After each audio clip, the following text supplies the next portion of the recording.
நம்ம மீனா அப்பத்தா சேனலை முதல் தடவை பார்க்குறவங்க சப்ஸ்கிரைப் பண்ணுங்கள், பக்கத்தில் இருக்க பெல் பட்டனை அழுத்துங்க.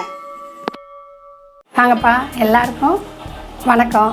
இன்றைக்கி மீனா அப்பத்தா வீட்டில் ரெடிமேடாக தேங்காய் சாதம் பண்ண போகிறேன். தேங்காய் பால் எடுத்து செய்கிறது வேறு. இப்போ தேங்காய் துருவிட்டு ஒரு 2 நிமிஷத்தில் சாதம் வடிச்சிருந்தா தேங்காய் துருவி போட்டு எப்படி சாதம் கலர்லான்னு சொல்கிறேன். வாங்க வீடியோக்குள்ளே போய் பார்க்கலாம்.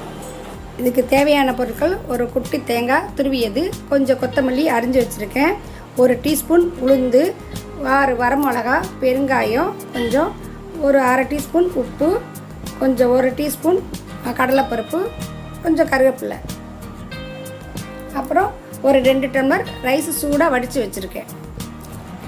3 கரண்டி எண்ணெய் விட்டுக்கிறேன். சின்ன கரண்டி எண்ணெய் காயிட்டோம், கடுகு பொரியட்டும். 1 டீஸ்பூன் அளவுக்கு உளுந்து, 1 டீஸ்பூன் அளவுக்கு கடலைப்பருப்பு,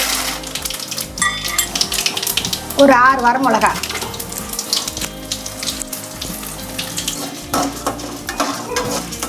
நல்லா சவக்கட்டும். ஒரு இனுக்கு கழுவின கருவேப்பிலை, இது கொஞ்சம் பெருங்காயம் 1 டீஸ்பூன் அளவுக்கு போட்டுக்கோங்க. குட்டி தேங்காய்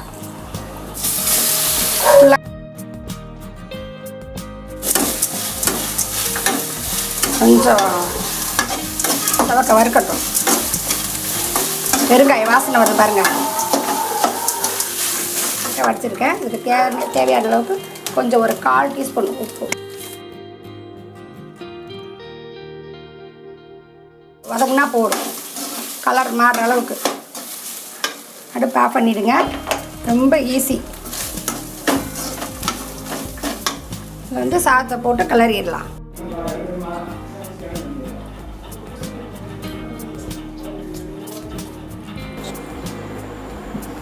இதில் 2 ஸ்பூன் நெய் ஊற்றிக்கங்கப்பா.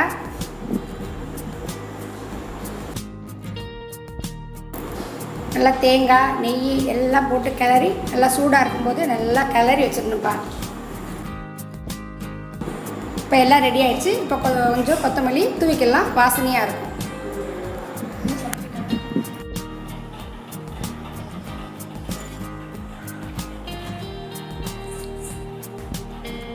இப்போ 5 நிமிஷத்துலேயே ரெடி ஆகிடுச்சுப்பா. இதே மாதிரி நீங்கள் செய்து பார்த்துட்டு அப்பத்தாக்கு கமெண்ட் பண்ணுங்கள், லைக் பண்ணுங்கள், ஷேர் பண்ணுங்கள், சப்ஸ்கிரைப் பண்ணுங்கள், பெல் ஐக்கானை அமுக்குங்க. தேங்க்யூ, பாய். அடுத்த வீடியோவில் சந்திப்போம்.